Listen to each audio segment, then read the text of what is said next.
बिस्मिल्लाहिर्रहमानिर्रहीम, अस्सलाम वालेकुम।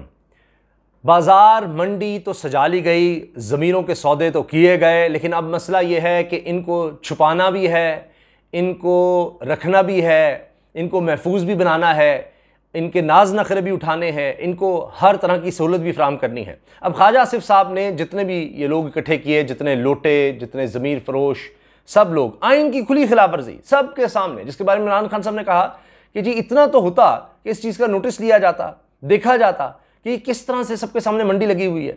अब वो जो जनाब पंजाब में मंडी लगाई गई, उसके हवाले से खबर ये है, ख्वाजा आसिफ साहब ये कह रहे हैं कि देखें ये तो पंजाब हुकूमत आईजी और चीफ सेक्रेटरी को बदल रही है, क्योंकि आईजी और चीफ सेक्रेटरी ने बात मानने से इनकार कर दिया। ख्वाजा आसिफ साहब जो बोल रहे हैं, मैं पहले आपको बता दूं, फिर मैं आपको बताता हूं कि चक्कर क्या है।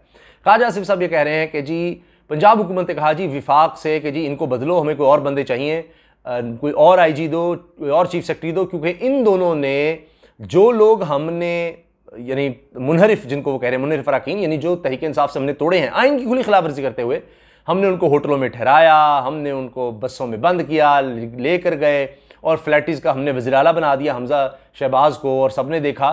तो ये जो लोग हमने तोड़े हैं, इनको पकड़ने की बात हो रही है, या इनको अगवा करने की या गिरफ्तार करने की बात हो रही है।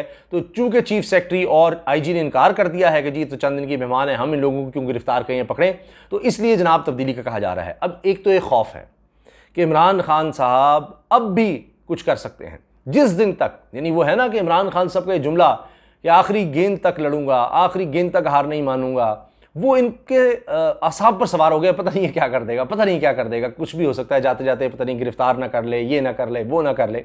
लेकिन वो इमरान खान साहब तो कह चुके हैं कि सिर्फ ताहयात नहल ही नहीं, इनको जेल में भी होना चाहिए। तो अब जब भी इमरान खान को मौका मिला तो सब जानते हैं कि वो तो ये कर गुजरेगा।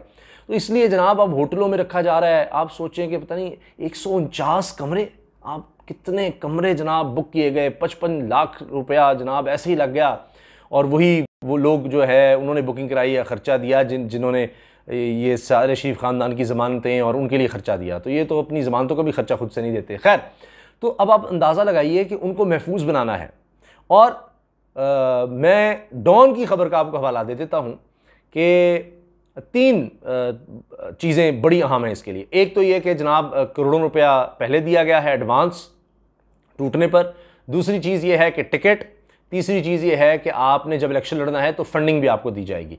तो ये सब चीज़ें हैं जिसकी वजह से सब दौड़े चले जा रहे हैं। अच्छा, फिर खबरें लगाई जाती हैं और बड़े फ़ख्र से मीडिया में लगाई जाती है, 20 मुनहरिफ अराकीन और आ गए, इतने और आ गए, यानी इतने और ज़मीर बिक गए। अब खुद आइन में लिखा होता है, ये आइन इन्होंने एक समझे रद्दी का टुकड़ा समझा हुआ है कि जब चाहा इधर कर दिया, उधर कर दिया। ये क्या है, आप देखिए ना कि होता क्या है कि इक़्तिदार में किस लिए आया जाता है कि इक़्तिदार में आके अपने खिलाफ जितने केसेस हैं वो ख़त्म करवा लिए जाते हैं।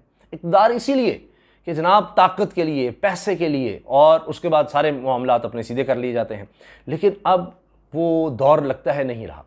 अब जिस तरह से ये लोटे सारे हो रहे हैं, मुझे खुद एक साहब मिले, उन्होंने कहा कि हम तो इलाके में घुसने ना दें अपने, हमारा जो शख्स है वो अभी तक तो साथ है इमरान खान के, अगर उसने ये किया, यानी वो कोई सपोर्टर नहीं इमरान खान के इतने थे, लेकिन वो कह रहे थे कि ये बस हो गई, इतनी बद अखलाकी, इतनी गिरी हुई हरकतें कि ये लोग देखें क्या करते हैं कि तहरीक इंसाफ के टिकट पे आए और जब चाहा, और फिर उनको फैसिलिटेट किया जा रहा है कि आओ इनकी खुली खिलाफ वर्जी करो, लेकिन कोई कुछ नहीं कर सकता, कोई कुछ नहीं कर रहा। अब खबरें क्या आ रही हैं, ओ जी पंजाब में ताले लगा दिए गए हैं और वहाँ पर रिकॉर्ड को जलाया जा रहा है, पता नहीं वहाँ पर कौन सा सीक्रेट रिकॉर्ड है। अच्छा, वो चोर की दाढ़ी में तिनका होता है कि एलडीए में जिस तरह रिकॉर्ड जलता होता था, पता नहीं कहाँ ज़मीनें किधर की। अब पंजाब असेंबली में कौन सा रिकॉर्ड है जिसको जलाया जा रहा है और ये किया जा रहा है। अच्छा, उसमें भी जनाब लाहौर हाई कोर्ट में तो दरख्वास्त भी चलेगी हमजा साहब की कि जी वहाँ भी अब हाई कोर्ट ये अदालत से फैसला लेना है कि किस तरह से कब इलेक्शन होगा, पूरी तरह से इलेक्शन करवाया जाए। और मुनहरिफ अराकीन का छोड़ दें, ये जो लोटे हैं इनका ना पूछिएगा, बस हम लाडले हैं। और वो जिस तरह एतजाज़ हसन साहब कहते होते हैं कि ये सिस्टम के लाडले हैं, तो हम लाडले हैं, हमारे हक़ में फ़ैसला दे दिया जाए। ये जितने लोग हम तोड़कर लाए हैं ये हमें वोट देंगे और उसके बाद देखेंगे फिर स्पीकर भी अपना ले आएंगे। अब अदम एतमाद की तहरीक आपको पता है कि उधर कासिम सूरी साहब के खिलाफ सेंटर में आ चुकी है, इधर परवेज़ इलाही साहब के खिलाफ भी आ चुकी है कि स्पीकर भी फिर अपना लेकर आएंगे। और जनाब तो उनके वादे वईद हैं कि अच्छा वो जो कानून है छोड़ो, कहाँ कानून, हम जो हैं हम ही कानून है, हम ही आइन है, कि फिर करना क्या है कि अगर दरख्वास्त भी आती है जी ये डिफेक्शन इन्होंने की है और डिस्क्वालिफिकेशन होनी चाहिए आइन के तहत, तो पड़ी रहेगी दरख्वास्त, फिर देखेंगे कब भेजनी है, क्या करना है, इलेक्शन कमीशन भी अपना, सारे अपने, कोई नहीं पूछने वाला। तो ये निज़ाम हमारे मुल्क में आ गया है। ऐसे तो नहीं, वो बाहर की ताकतें देखती हैं कि अच्छा 8-10 को पकड़ के इधर से इधर ही करना है ना, कोई मसला नहीं। यानी मेजॉरिटी जिस पार्टी के पास है, क्लियर मेजॉरिटी आप देखिए, क्लियर तहरीक इंसाफ की। हाँ, सेंटर में तो चले इत्तेहादी जी साथ छोड़ गए, फर्ज किए वो सारों को मिलाकर, यानी जो अकलियतों में थे वो सब मिलकर, और देखिए ना छोटी पार्टी का बंदा, यानी 155 वाली पार्टी तहरीक इंसाफ है, यहाँ 80-85 की पार्टी नून लीग है, उसका वज़ीर आज़म बन जाएगा। तो ये कोई मसला नहीं होता, ये है यहाँ की जमहूरियत, जिसको जब चाहें आप जिधर चाहे मोड़ दें। लेकिन पंजाब में तो आप देखिए ना कि वहाँ कोई इत्तेहादी का सीन भी नहीं था उस तरह, सिर्फ काफ लीग थी, वो तहरीक इंसाफ के साथ खड़ी है। मगर उसके बावजूद अंदाज़ा लगाएं कि आप क्या गेम हो रही है कि इतने बंदे हम तोड़ कर ले आए। तो ये 3.5 साल पहले क्यों नहीं हो सका, सोचिए ज़रा, 3.5 साल पहले क्यों नहीं हुआ? क्योंकि उस वक्त ये फैसले नहीं हुए थे। जब बाहर से फैसले हो गए, अंदर डील हो गई, मामला तय पा गए, एब्सोल्युटली नॉट कह दिया गया, जिस पर उन्होंने कहा बैगर्स आर नॉट चूजर्स, ठीक है, beggars can't be choosers, Shahbaz Sharif साहब ने कहा।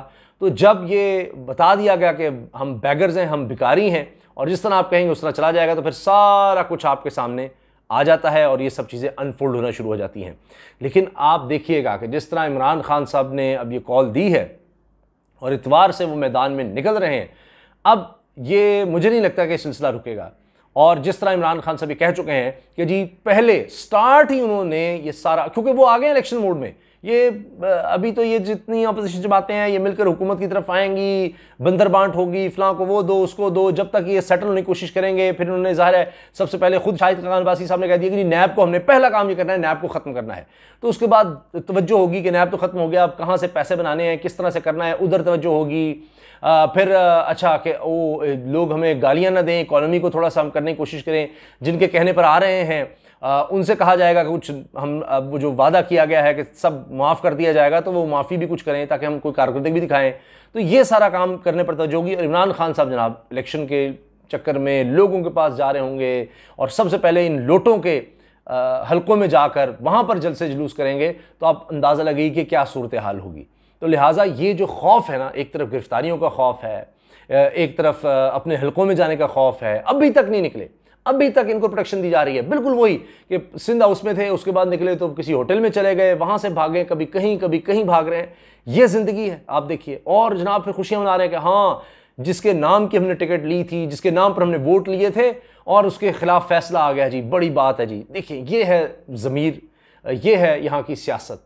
तो अब देखें कि लोगों के अंदर किस हद तक बेदारी है, और जब ये अपने हलकों में जाएंगे तब क्या होता है, और अब किस खौफ में ये लोग ज़िंदगी गुजार रहे हैं। पैसा तो आ गया, जिस तरह ना वो बड़ा मशहूर हुआ, किसी खातून ने कहा जी 20-25 करोड़ से तो ज़िंदगी तो बाहर गुजर जाएगी ना, बाहर ही गुजरेगी मैडम। और अगर इसी से ज़िंदगी गुजरनी होती तो फिर सब लोग यही काम करना शुरू कर देते। तो देखते हैं कि इन लोगों के साथ अब क्या होता है। इनका खौफ ही मेरा ख्याल है इन लोगों की बहुत बड़ी सज़ा है। अभी तो आगे जैसे जैसे हुकूमत मिल जाएगी और उसके बाद जब इन्हीं के हलकों के लोग जो मतलब नून लीग के हारे होंगे इन्हीं से, वो जब अपनी पार्टी की तरफ देखेंगे और उससे पूछेंगे कि हमारी वफा का तुमने ये सिला दिया है कि लोटों को हमारे सरों पर बिठा दिया है, तब भी लग पता जाएगा। इजाज़त दीजिए, अल्लाह हाफ़िज़।